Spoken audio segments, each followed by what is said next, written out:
nay trời đẹp lắm đây, sao không cùng anh dạo quanh Sài Gòn. Vi vu trên xe qua khắp nẻo đường, ngắm phố phường ta luôn mến thương. Sài Gòn của mình bao nhiêu quán xá, là có bấy nhiêu món ngon thật ngon, là có biết bao nhiêu lựa chọn, là nỗi đắn đo hôm nay ăn gì. Sài Gòn dịu dàng gom bao nỗi nhớ, đi đến nơi đâu cũng mong về mau.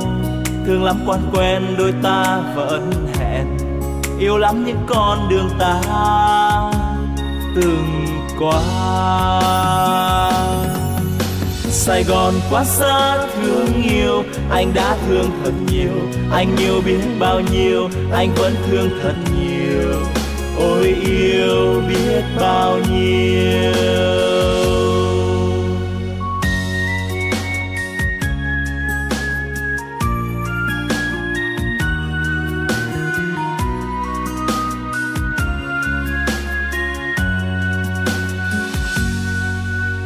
Hôm nay trời nhiều nắng ấm, sao không cùng nhau dạo quanh Sài Gòn.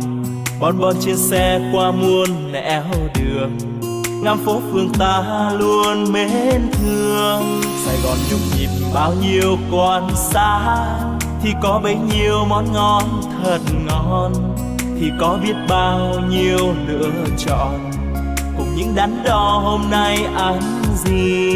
Sài Gòn nồng nàn gom bao nỗi nhớ, đi khắp nơi đâu vẫn mong về mau. Thương lắm quan quen đôi ta hò hẹn, yêu lắm những con đường ta đã qua. Sài Gòn quá xa thương yêu, anh đã thương thật nhiều, anh yêu biết bao nhiêu, anh vẫn thương thật nhiều. Ôi yêu biết bao nhiêu, anh đã thương thật nhiều, anh yêu biết bao nhiêu, anh vẫn thương thật nhiều. Ôi yêu biết bao nhiêu, anh vẫn thương thật nhiều. Ôi yêu biết bao nhiêu.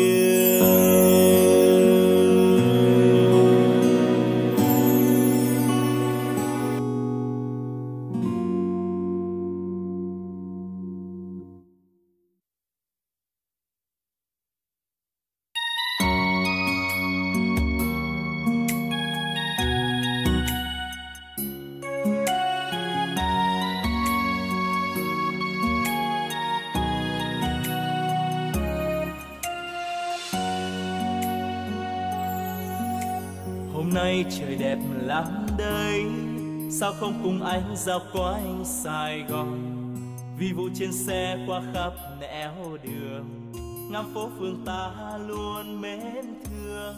Sài Gòn của mình bao nhiêu quán xá, là có bấy nhiêu món ngon.